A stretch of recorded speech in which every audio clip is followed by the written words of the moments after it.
Hi everybody, welcome to our next unit. You will be happy to know that we are still talking about triangles. We can talk about other shapes, but why would we when we could just continually talk about triangles? Okay, so in this chapter unit, instead of talking about triangles being congruent all the time, in other words, exactly the same, we're going to be talking about triangles being what we call similar. Now, of course, in the real world, similar has a meaning to us, right? Outside of math. When we say two things are similar, we mean, well, they're kind of the same, but they're kind of not the same, right? We may say that two people look similar, right? We're not saying they're twins. We're just saying they have some things in common. And that's pretty much the same thing that we mean when we say similar in geometry, except of course, since it's math, we are going to be a lot more specific. Okay? So when we talked about congruency, we said every single thing had to be the same, right? Same size, same shape.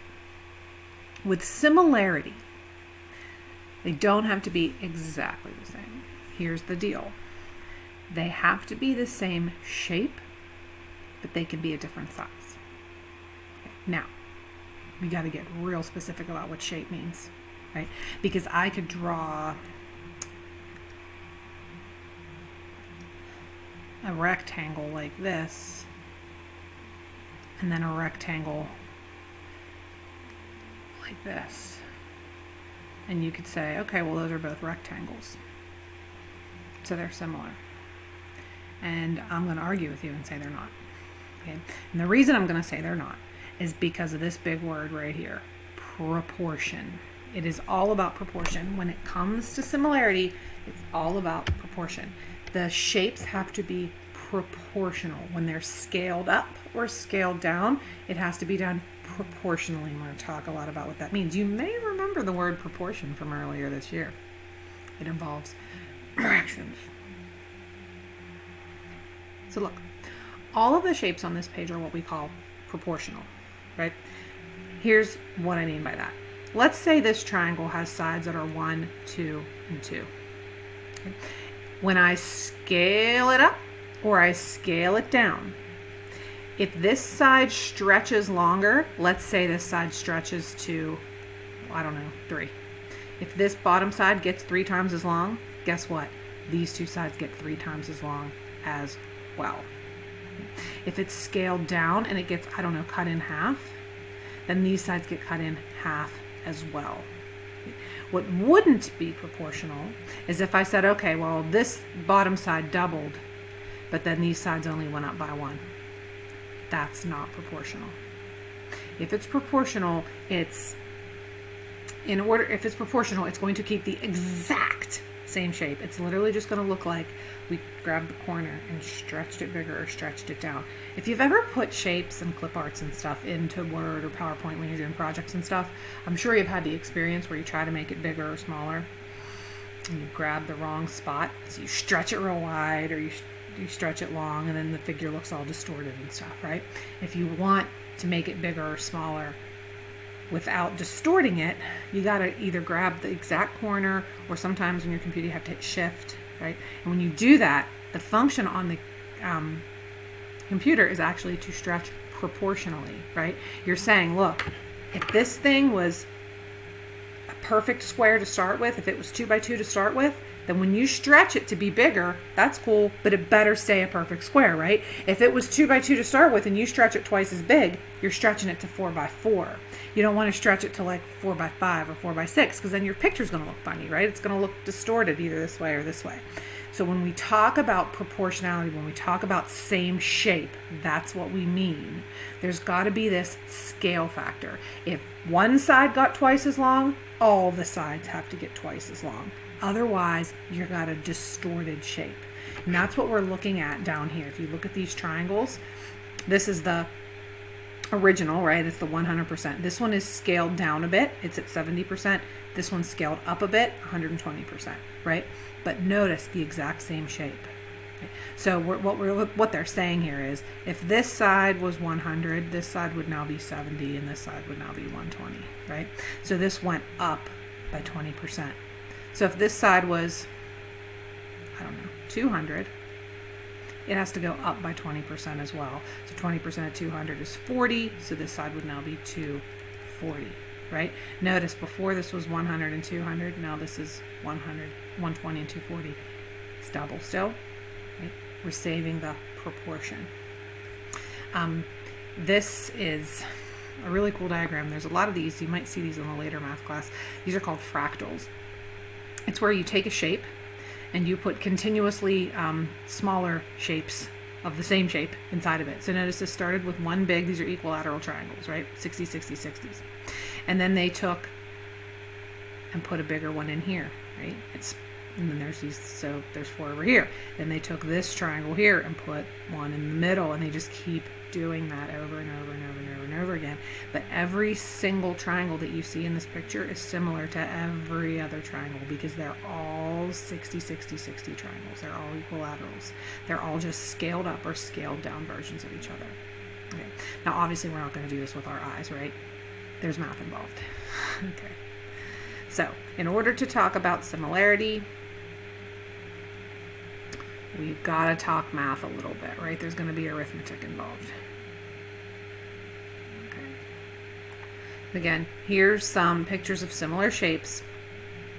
Notice here, all these blue circles, they're all perfect circles. So we would call them similar, right? Now, these pink ones right here, they're not quite circles.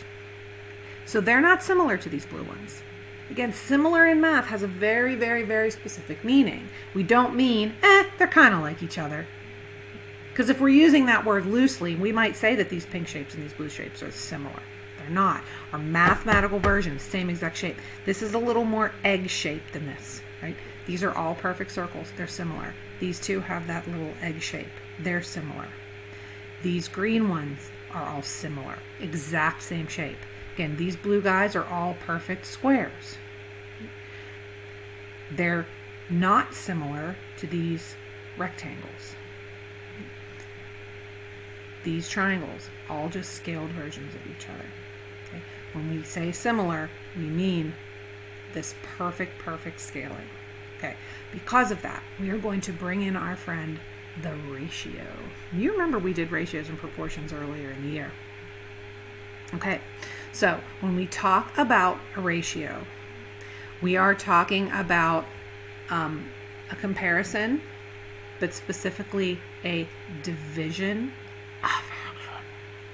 Okay. So it's going to be a comparison of two quantities. For a ratio, it's always specifically two quantities, right? So we can represent a ratio as, and sometimes people write it out in like words. So like down here, trumpets to violins, they might write it out. I'm sure you've seen these problems before. It's like the ratio of girls to boys in a class, all that stuff, right? So sometimes people write it out in words. So let's do side A to side B. We always use the word two. Right? You can write it out as a fraction, A to B, like that. Or you can write it out with a little colon. And this means the same thing. Now this is math class, so I probably don't have to tell you we're going to use this one the most, right? It's a fraction, and we're going to use it because it's a way to compare two things. Like in the first slide there when I showed those triangles, and I said, look, this side doubled, right? That's important to me, right? Because I can write that as a fraction. That's a 2 to 1. One side is twice as long as the other side, okay? And this is really important. You may not like it, but ratios can be reduced. Okay, that's important. One of the things we're going to be looking for is, are these ratios the same? Okay? So if I say, oh, well, these two triangles have a ratio of 2 to 1, and you say, well, mine have a ratio of 10 to 5, and we go, oh, no, different ratios. No, because you can reduce 10 over 5, right? You can reduce this to 2 over 1 if you divide by 5 on top and bottom. So I know everyone loves fractions, and I know everyone loves reducing fractions. But that's what we have to do here. Right? We're going to have a lot of fractions in this section. Okay, so we're going to practice writing ratios without any triangles and similarity stuff, just to kind of get our memories back.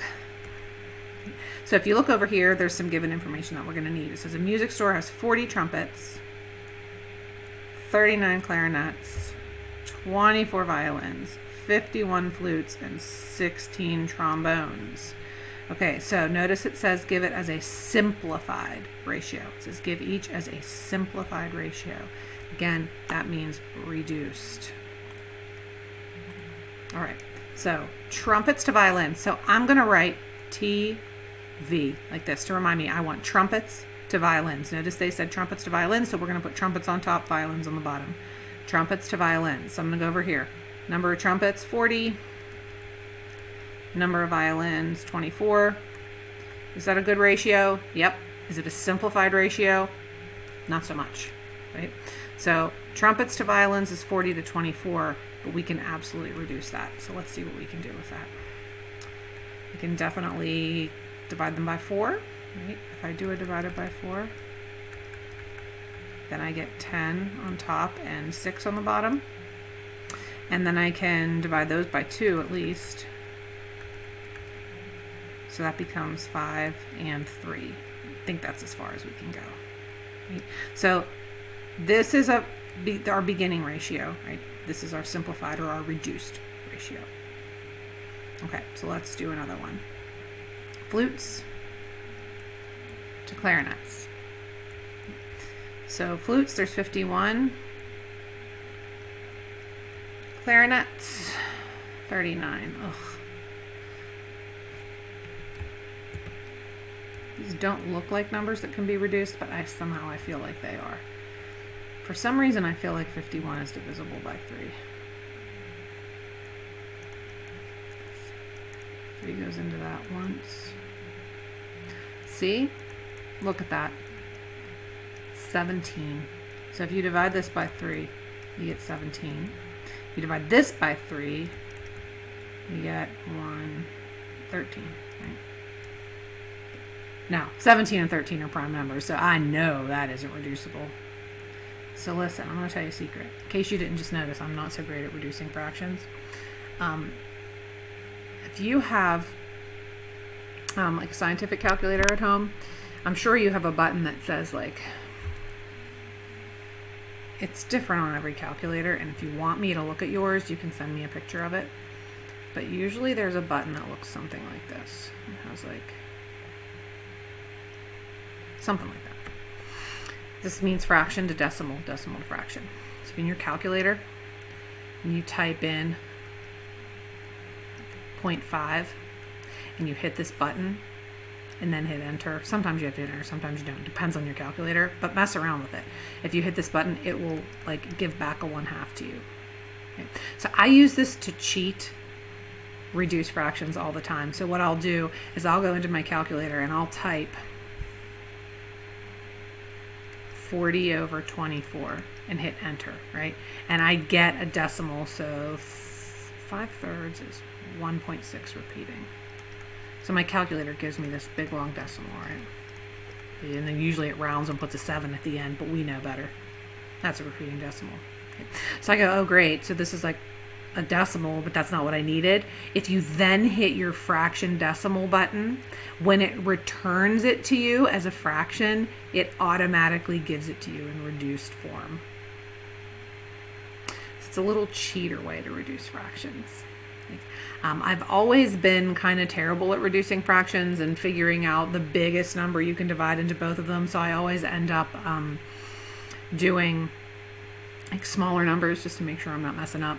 The other thing you can do is make a factor tree. I don't know if you've ever been really into those, but I love me a factor tree. So you can say take the number 40 and break it up. Oh, that's 2 and 20. And when you get to a number that's prime, you circle it. And then this is 2 and 10. And then this is 2 and 5, right? So a 40 is made out of 2, 2, 2, and 5. And you can do the same thing with 24. So 24, that's 2 and 12. That's 2 and 6. And this is 2 and 3, right? So a 24 is made up of 2, 2, 2, and 3. It's just like if you multiplied all those out, you'd get a 24. And once you do that, you can cancel all the things that match, right? So boom, boom, boom, there's your 5/3. So if you don't have a calculator, you can do the factor tree, also what is known as a prime factorization. There's a mouthful for you. A prime factorization means rewriting a number as all of the prime numbers that you have to multiply to get it, and it's a really nice way to reduce. I use this a lot to reduce things. So again, you can just, anything you think of, break it down into its prime numbers, and then you can just cancel. It's a nice way to reduce it. Okay, so here's what I want you to do.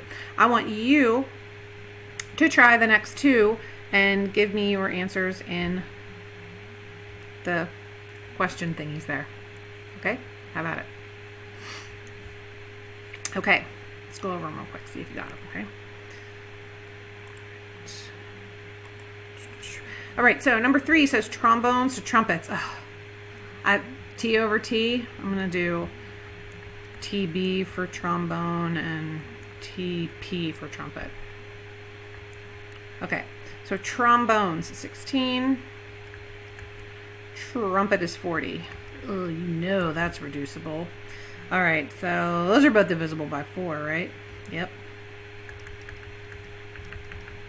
So that leaves me 4 over 10, and those are clearly divisible by 2, so 2 over 5. Okay. So again, if you want to do your factor tree, a 16 turns into 2 times 2 times 2 times 2. 2, 2, 2, 2, and a 40, you can do the 4 times 10. This is 2 2s, and this is a 2 times 5. So 2, 2 is 4, and then 2, 5 is 10. So look, 2 fifths is what's left over. Okay, or you can cheat it on your calculator. I'm a big fan of the calculator myself. Okay, let's see. Violins to total. Oh, geez, they're really killing me with arithmetic today. They're really going to make me add. Oh. All right, violins to total. All right, let's do the easy part first. Violins, 24. To total instruments. Okay, let's see. 40 and 39, that's 79, right? Plus 24 more. 7, 8, 9, 10. Plus 51 more. Plus 16 more. 170? Say it's 170. Got it right. Okay, so 24 over 170.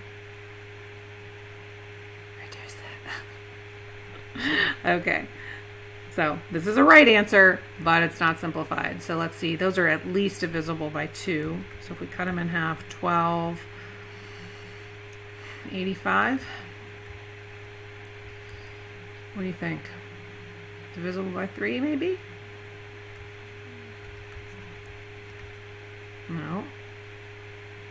Not divisible by 3. Divisible by 4? No. I think that's it. I think that's it. And this is reduced. If I'm wrong, point it out, and I'll give you extra credit. Okay. All right, so that is ratios. Now, what's coming up next is proportions. And again, we did this early in the year, so really we just need to refresh your memories, but I know that it's not something that everybody really, enjoys. So we're going to practice first with ratios, and then tomorrow we'll talk about proportion a little bit. Okay? For now, have a lovely day. Make sure you put any questions that you have at the end of the video, and we will chat tomorrow. Bye.